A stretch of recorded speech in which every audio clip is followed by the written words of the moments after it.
December 9th, 1995, Tucson, Arizona.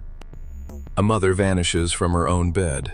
3 suspects, 3 DNA tests, 3 dead ends.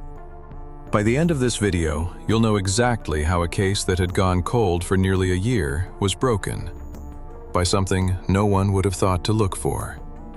On the morning of December 9th, a 10-year-old boy named Brandon Sanborn wakes up to a silent house. His mother, Bonnie, a 41-year-old mother of 3, is usually the first one up, making breakfast, pouring coffee, starting chores.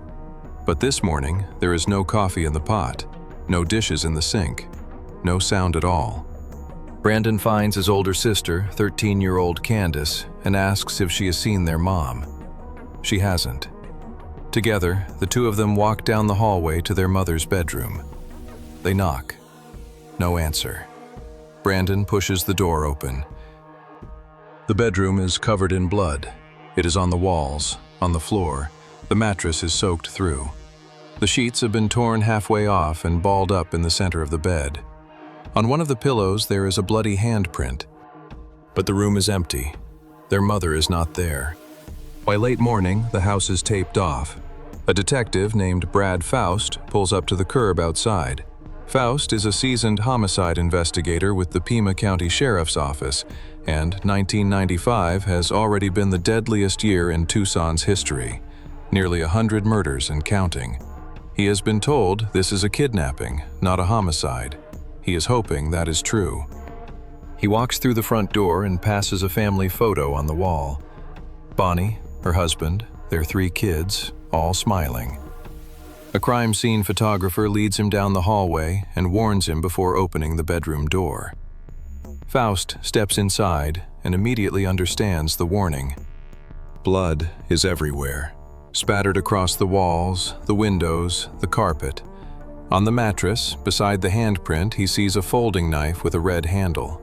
Bonnie's purse has been dumped out on the bed, credit cards and a checkbook still sitting there, untouched. Nobody took anything.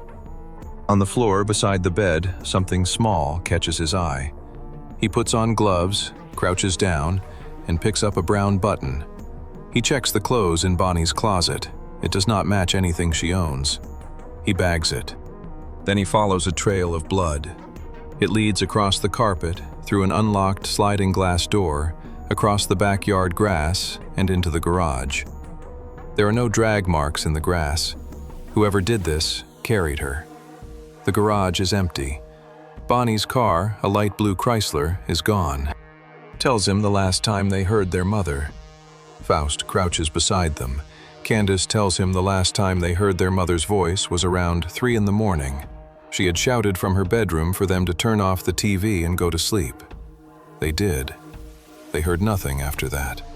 Down the street, Faust notices a neighbor watching from behind a curtain. Another neighbor has slowed down on a morning jog to stare at the police tape.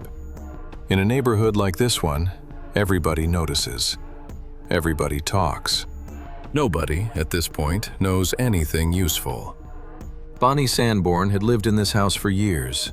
She was married, but her husband Robert had taken a job in Maryland months earlier and only came home every other weekend. He was supposed to be transferring back for good the following week. Until then, Bonnie was on her own, raising 3 kids, managing a household, and trying to hold things together in a neighborhood where she knew people whispered about her family behind closed doors. She had reason to believe that. The sheriff's deputies who showed up the morning before to arrest Bradley and Jason over the payphone had recognized Bonnie's address immediately. They had been to the Sanborn house before, more than once, for domestic disturbances. Bonnie's oldest son, Bradley, had a history, throwing unauthorized parties, picking fights with family members, running with known gang members. Bonnie had tried to be understanding. She remembered what it was like to be a teenager, but by December of 1995, she had reached a breaking point. The payphone was the last straw. She had picked up the phone and called the police on her own son. She knew what the neighbors would think. She saw it on their faces when the squad car pulled away. The woman behind the curtain, the joggers who slowed down to stare. People in this neighborhood were polite to Bonnie when they saw her. Some had even gone out of their way to help her. But she knew they talked. And standing in her driveway that morning, watching the police lights disappear down the street, she had never felt more alone. That was Friday morning. By Saturday, she was gone. Now Faust had a crime scene. What he didn't have was a single clear answer. Here is what he knew. No forced entry. The sliding glass door that led directly into Bonnie's bedroom had been unlocked, and it appeared to have been that way before the attack. There were no drag marks in the backyard, which meant whoever took Bonnie out of that room had carried her. And Bonnie was a small woman.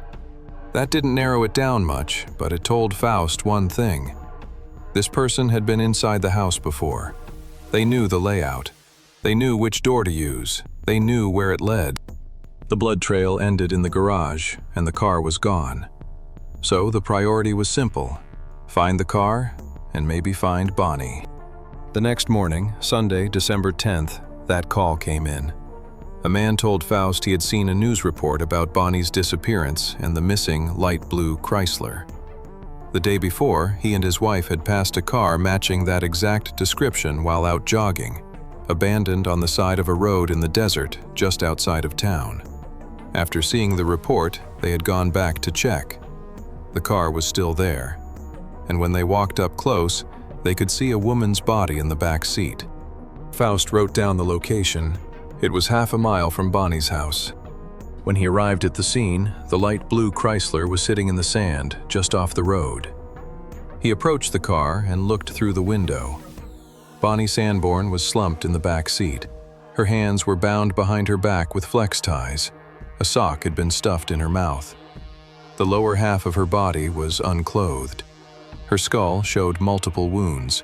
She had been struck repeatedly with something sharp, something that fractured bone. The medical examiner would later determine the weapon was consistent with a chipping hammer, a tool with a flat striking face on one side and a pointed pick on the other. There were defensive wounds on her hands and forearms. She had fought back hard. A forensics officer ran a black light across the back seat. It lit up a spot on Bonnie's leg. Almost certainly the killer's DNA. The officer swabbed it, bagged it, and told Faust they would have a profile in a matter of weeks. Faust now had a body, a weapon type, and a DNA sample. But he also had a question that had been forming since the moment he walked through that sliding glass door. Who did Bonnie trust enough to let in at 3 in the morning?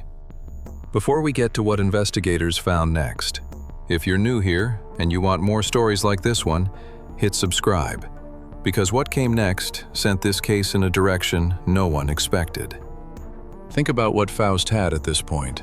No forced entry.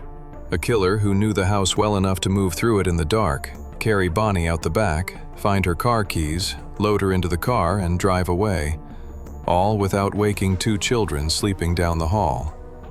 Someone who had been there before. Someone close. Faust also needed to deal with something else. The fingerprints. Every latent print lifted from Bonnie's bedroom, the surfaces, the furniture, and that bloody handprint pressed into the pillow, had been sent to the lab. When the results came back, they all pointed to one person. Bonnie's 13-year-old daughter, Candace. Faust did not want to go where that evidence was leading him. But the Sanborn family had a documented history of problems. Candace herself had recently started acting out, and now her prints, and her handprint, in blood, were the only ones found at the scene of her mother's murder. He sat Candace down and asked her directly. The girl fell apart. She said that when she and Brandon found the bedroom that morning, she had been frantic. She had climbed onto the bed, touched the pillow, grabbed at the sheets, searching desperately for any sign of her mother. She hadn't been thinking about evidence. She had been thinking about where her mom was. Faust looked at the terrified teenager sitting across from him and made a judgment call. Her story tracked. Her panic that morning had been real. Multiple officers at the scene had noted it. She had contaminated the crime scene, which meant any forensic evidence the bedroom might have offered was now compromised. But she had not killed her mother. That meant the fingerprints were a dead end. And Faust was back to the same question. Who had come through that sliding glass door? The day before Bonnie was attacked, something had happened at the Sanborn house that Faust now had to consider. On the morning of December 8th, Bonnie had walked into her 15-year-old son Bradley's bedroom and found him with his friend, 18-year-old Jason Horbachevsky, crouched on the floor trying to pry open a stolen payphone with a crowbar. Bonnie had called 911. Sheriff's deputies had arrived, deputies who already knew the Sanborn address from previous domestic calls, and both boys were arrested. Bradley was held at the Pima County Juvenile Detention Center on theft charges. Jason, because he was 18, was given a ticket and released the same day. That evening, Faust drove to the juvenile center and sat down across from Bradley. He told the boy as gently as he could that his mother was missing and likely dead. Bradley broke down. Tears rolled down his face. He said he didn't know anything, and as much as he argued with his mom, he would never hurt her. Faust believed him. Bradley had been locked up the entire night of the attack. He could not have done it. But Jason was a different story. Faust had pulled records on Jason Horbachevsky. Jason was a known gang member. Multiple informants said he carried a knife and had a habit of pulling it out in public, sometimes stabbing himself in the side of the head with it. And Jason had been released from custody hours before Bonnie was attacked. He had motive. Bonnie had called the police on him that very morning. Faust tried to locate Jason. He was not at any known address. Officers canvassed Jason's associates. No one had seen him. Then, later that night, Jason walked into the sheriff's station on his own. He said he had heard the department was looking for him, and he wanted to prove he had nothing to hide. Faust led him to an interrogation room. When Jason sat down, Faust noticed something. The buttons on Jason's shirt were small and brown, the same size, the same color as the button found on Bonnie's bedroom floor. And several of those buttons were missing. Faust did not mention the button, not yet. He started with standard questions. Jason admitted he had been angry about Bonnie calling the cops, but he said he had no plan for revenge. He said he had been home asleep the night Bonnie was attacked. He said he did not know where Bonnie was or what had happened to her. He agreed to provide a DNA sample.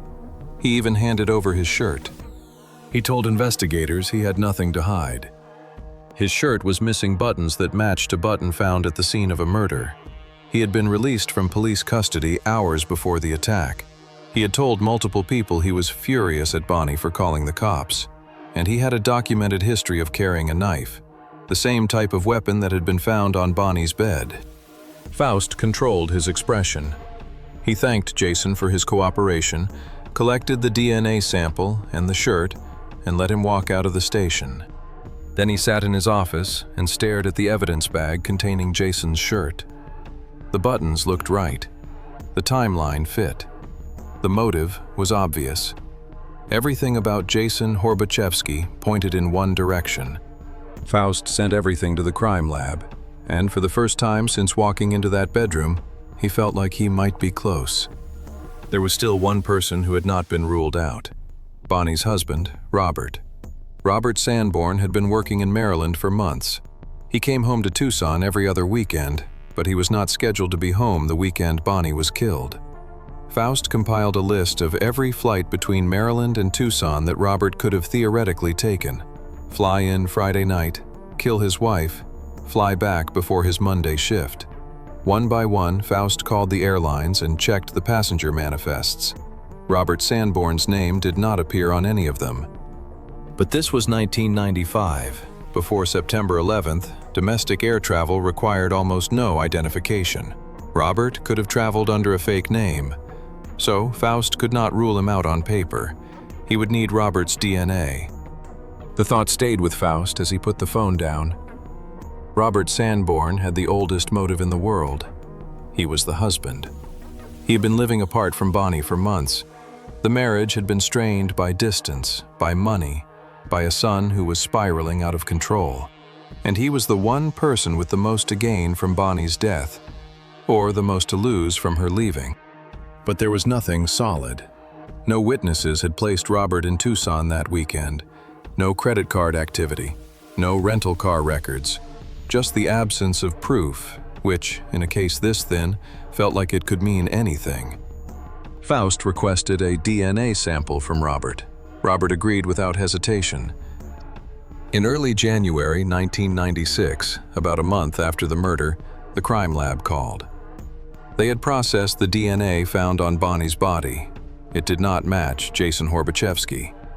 It did not match Robert Sanborn. The brown buttons on Jason's shirt did not match the button from the bedroom floor. It had been a coincidence, nothing more. 2 suspects, both cleared. Faust asked the lab to run the DNA against every registered sex offender in the state of Arizona. Weeks passed. One by one, the results came back negative. No match, no match, no match. By that summer, the case was stalling. Faust was pulled onto other investigations. 5 more murders had hit the Tucson area in the weeks after Bonnie's death. Her file sat on his desk, but there was nowhere left to go. Then, in September 1996, 9 months after the murder, an anonymous tip came in. A caller told the department that a 40-year-old drug dealer named Lyle Winstead had sold drugs to several people in Bonnie's neighborhood. And Lyle had been saying things about the case, things that made the caller uncomfortable. Faust dug through Lyle's record. He found a history of violent crimes involving knives. He brought Lyle in for questioning. Sitting across from Faust in the interrogation room, Lyle was visibly nervous, fidgeting, avoiding eye contact. When Faust asked him about Bonnie's murder, Lyle did not deny knowledge. Instead, he made excuses for the killer. He said maybe the person responsible wasn't such a bad guy. Maybe he was just on a bad trip. Faust leaned back in his chair and let the silence sit. He had learned a long time ago that the most useful thing an interrogator can do is stop talking. People who are nervous fill silence. People who are guilty fill it faster. Lyle shifted in his seat. He said he had heard things about what happened to Bonnie, street talk. He said he felt bad about it, but he kept circling back to the same phrase. Maybe the person who did it wasn't so bad. Maybe it was just a mistake. Nobody who beats a woman with a chipping hammer and leaves her body in the desert makes a mistake. Faust thought that was a very strange thing to say about someone who had beaten a woman with a chipping hammer, bound her with flex ties, and left her body in the desert. He collected Lyle's DNA and sent it to the lab. Weeks later, the results came back. Lyle Winstead was not a match. 3 suspects, 3 DNA tests, 3 dead ends. Faust was running out of road. The case was going cold, and he could feel it. He sat in his office and looked at the file. The crime scene photos, the blood trail, the brown button that had led nowhere, the DNA results that had cleared everyone he'd looked at. He had spent months chasing leads that went in circles. But before he put Bonnie's file on the shelf, he decided to do one last thing: go back to the beginning. Over the next few weeks, between all the other cases on his desk, Faust found time to go door to door through Bonnie's neighborhood, the same doors his team had knocked on a year earlier. Every one of those neighbors had already been interviewed. None of them had offered anything useful the first time around. A few had mentioned that the Sanborns had family problems. Most had said Bonnie seemed nice, and they couldn't imagine who would want to hurt her. But Faust knew something about quiet neighborhoods like this one. People talk. People notice things they don't report. And sometimes, information that didn't seem important a year ago starts to feel different with time. He knocked on one door after another, and eventually, at a house down the street, a woman told him she didn't know anything firsthand. But there was a rumor going around the neighborhood, had been for a while now, and she thought Faust might want to hear it. Investigators had been looking at Bonnie's family. They had been looking at her son's friends. They had been looking at known criminals with records. What they had not looked at closely enough was the person who was physically closest to the Sanborn house, the 22-year-old man who lived directly across the street. His name was Frederick Royval. Royval and his father had gone out of their way in the past to help Bonnie. Small repair jobs around her house, the kind of thing neighbors do. But according to the rumor, Royval had told people he found Bonnie attractive. And there was a second rumor, that a woman in the neighborhood had been assaulted by a younger man some time before, and that the man might have been Royval. Neither rumor was proof. Neither rumor was evidence, but it was enough for Faust to take one more step. He collected DNA samples from every young man on Bonnie's block. When Frederick Royval's sample came back, it was a match. The DNA found on Bonnie Sanborn's body belonged to her neighbor across the street. Based on the DNA evidence, the investigation and testimony gathered after his arrest, this is what police believe happened in the early hours of December 9, 1995. Watching for a while. He knew Bonnie's watching for a while. He knew Bonnie's husband, Robert, was away in Maryland. He knew Bradley was locked up in the juvenile detention center. He knew that left Bonnie in the house with only her 2 younger children. He waited. Around 3 in the morning, the light in the living room went dark. He saw movement behind a bedroom curtain, and then that light went out too. The house was completely dark. The children were in bed. Royval grabbed a chipping hammer and a set of flex ties and moved across the street toward the Sanborn house. He walked through the backyard and reached the sliding glass door that led into Bonnie's bedroom. He knew it would be unlocked. He had been inside the house before. That was the thing about Frederick Royval. He was not a stranger. He was not some drifter passing through Tucson. He was the neighbor who lived 30 feet away. He and his father had been inside the Sanborn house, fixing things, helping out, the way neighbors do in a quiet suburb. Royval knew which doors locked and which ones didn't. He knew the layout of the hallway. He knew where Bonnie slept. And he had been watching long enough to know that on this particular night, with Robert in Maryland and Bradley in juvenile detention, Bonnie was more alone than she had ever been.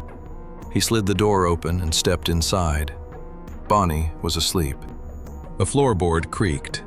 Bonnie stirred and opened her eyes. She saw a figure standing over her bed. What happened next, the medical examiner would piece together later. The defensive wounds on Bonnie's hands and forearms told one story. The fractures to her skull told another. She fought. It was not enough. Once Bonnie stopped struggling, Royval bound her hands behind her back with the flex ties. He searched the room, found her purse, dumped it on the bed, and took her car keys. He lifted Bonnie, still alive, and carried her out the sliding glass door, across the backyard and into the garage. He put her in the back seat of her light blue Chrysler, drove it half a mile into the desert, and parked on the side of the road. When he was done, he left the car where it was and walked back to his neighborhood. By the time the sun came up, Frederick Royval was back inside his house, directly across the street from the crime scene, close enough to watch the investigation unfold from his window. For the next year, that is exactly what he did. Royval lived his life. He walked to his car every morning. He waved at the neighbors who waved at him.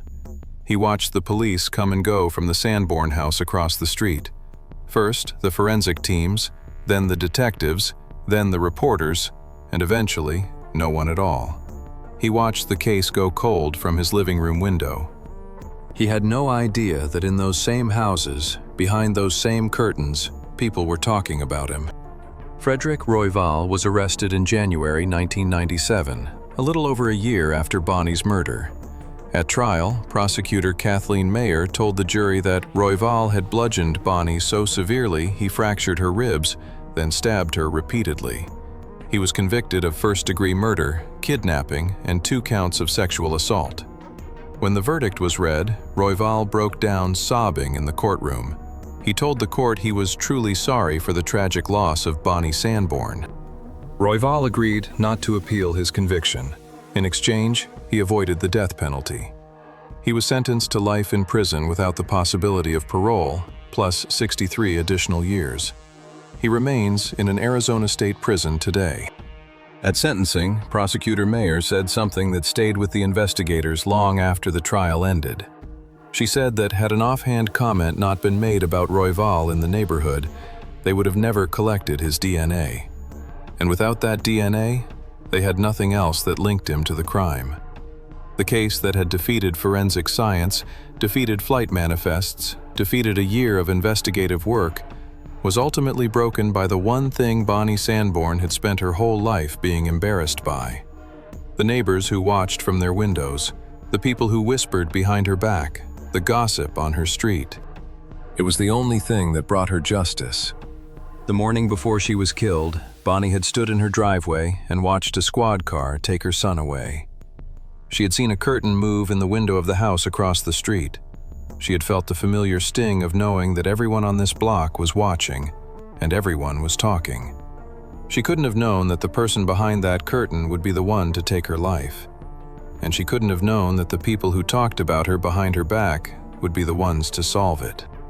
Bonnie's youngest son, Brandon, was 10 years old the morning he found his mother's bedroom. He never got to say goodbye.